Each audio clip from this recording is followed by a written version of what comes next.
Good day! Ngayon nga po ibigay po natin ang game schedule na magaganap nga sa August 25, 2025 sa PVL Invitational Conference 2025 at syempre venue at saan mapapanood at hindi lang yan, ibibigay din po natin ang latest team standing ngayon. Ano-anong team kaya ang nangunguna ngayon na posibleng magharap sa finals at battle for third. Kaya before that guys, please naman don't forget to like, comment, and subscribe and pa-hit the notification bell para lagi po kayong updated sa aking mga bagong video about sa volleyball dito sa Pilipinas. Maraming salamat sa support and guys, pa-purchase naman po ng ating PVL t-shirts. Well, naganap na nga ang bakbakan ng lahat ng teams at nakita na rin natin ang laro ng Kobe Shinwa University ng Japan at kitang-kita nga natin nakipagsabayan at sa mga professional players kahit mga collegiate lamang ito dahil tinalo nila ang Sauce Coffee in 3 straight sets. Ganun pa man ay talaga namang nag-uumpisa pa lamang ang laro. Kaya naman ngayon guys ay ibigay po muna natin ang latest team standing as of August 23 hanggang August 25, 2025. Narito po ang mga teams na nangunguna na.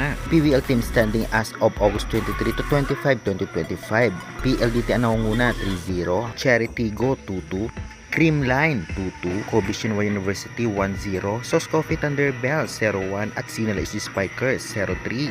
Well, mababago pa yun sa mga susunod na laban kaya good luck na lamang sa lahat.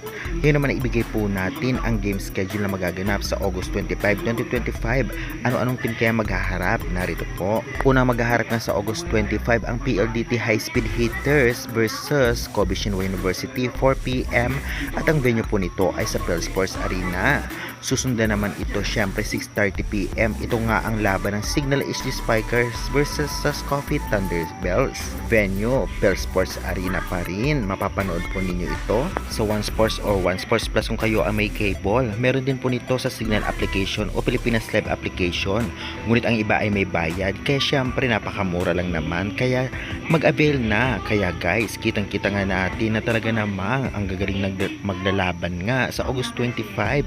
Tiyak na marami ang manonood nito sa venue at syempre sa online. Kaya good luck na lamang sa lahat ng teams. Kaya guys, sa tingin ninyo, ano-anong team kaya mananalo sa August 25? Syempre, comment nyo na yan at huwag kalimutan mag-like, subscribe for more valuable updates. Maraming salamat sa suporta.